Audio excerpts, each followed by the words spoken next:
Habari ndio hiyo. So kama wewe umeona, karibu sana katika kipindi cha Mr. Jazz Comedy. Karibu kwenye burudani na vichekesho mbalimbali. Tupo kwa ajili ya DJ Cartoon, tupo kwa ajili ya vichekesho. Mimi wako Mr. Jazz Comedy, nikitangaza, nikijiita Jawan Production. Bas jibabe. Right, welcome to Mr. Jazz Comedy. Karibu, mimi wako kama DJ Cartoon, ukipenda uniite kama Jawan Production. Bas, nimekuja kuandalia sinema letu likiwa kwenye title la Popeye Sailors, wakiungana na Alibaba. Mtazamaji, hii ni story mzuri na story ndefu na ni tamu zaidi. Kachonjo kaseti, na hapo utakuja kupata kikosi fulani cha kina Alibaba.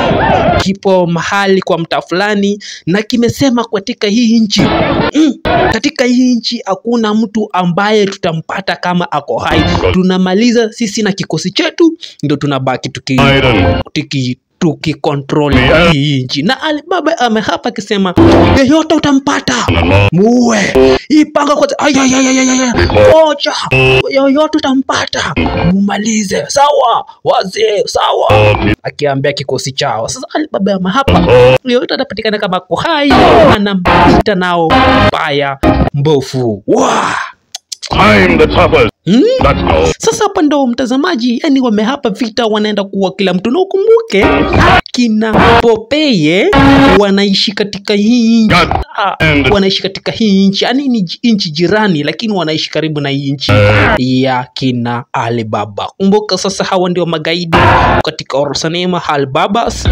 Na mtazamaji utakuja kupata sasa hapa kina Popeye na familia yake. Sasa ndio huyu Popeye sasa kajoka pae fulani hapa. Sasa ako na bibi yake fulani hapa.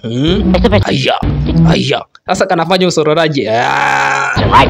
Umenishtua manze. Bado ulikuwa unadai nini? Kidogo hivi. Na kuna boss fulani yeye ni kula tu story na kukula radio na kusikiza na kukula tu anakula, badala ya kula anakula story. Cheki. Wewe kuna news fulani ilitokea kwa sasa kwa radio yao. Hiki kuna upuuzi ama inataka kukula chakula. Sasa kumbuka wameonywa. Na Popeye ikabidi wametoka mbio sasa kuelekea sasa waende kuishi nchi nyingine, lakini wakatoka na jeti yao mbio. Jeti ni meli na jeti ni ndege na jeti ni ya kwenda. Sasa wametembea kote, wakatembea kote. Unaona Afrika ndio hiyo hapa. Kenya hapo ndio Kenya. Sasa wametembea kote, ndege kaisha ikadhibika. Sasa waya moja likatika. Sasa hapo ndo walijiroga. Sasa mmetoka na kiherehere, hapo ndo mnaenda kukufa. Na wakango katika ile mta ya Alibaba. Sasa hapa ndo walijileta kwenye begi mistake.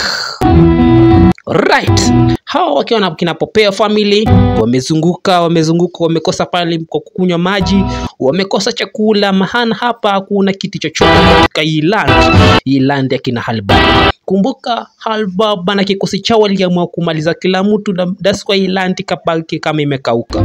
Sasa hapa ndipo Popeye ameongoza katika safari. Wametembea karibu kilomita 3. Sasa kumbuka bosi yake anapenda kula. Ndio chakula. Kumbe ni hallucination. Kumbe anaona vitu zake guy. Yani acha tu join tu rende yangu niishie, maana mimi ikabidi sasa wameondoka sasa. Na Popeye ndio kiongozi. Sasa ikafika mahali wanatembea golole yae, wakapata ni alarm ya kulala ile kupumzika. Ni sawa. Haya, imepiga alarm ya kuelekea tuendelee kutembea hadi vile tapata pale pa kuishia. Sasa Popeye wakiendelea na bibi yake akaisha nguvu. Wewe enda twende, leta ikicho na twende. Haya, kumbuka Popeye sasa ndo the control. Sasa haya wote plus boss yake wameisha nguvu. Haya, sasa nyinyi mnanipia kazi gani? Alright, asante sana mpenzi mtazamaji. Nitakuja kuendelea sehemu ya pili ya Popeye na Fit Alibaba. Na ukae chonjo, usubscribe, ushare, maana mimi Mr. Jazz Comedy DJ Cartoon nimekuandalia vitu moto moto kwenye sehemu ya pili yake Popeye.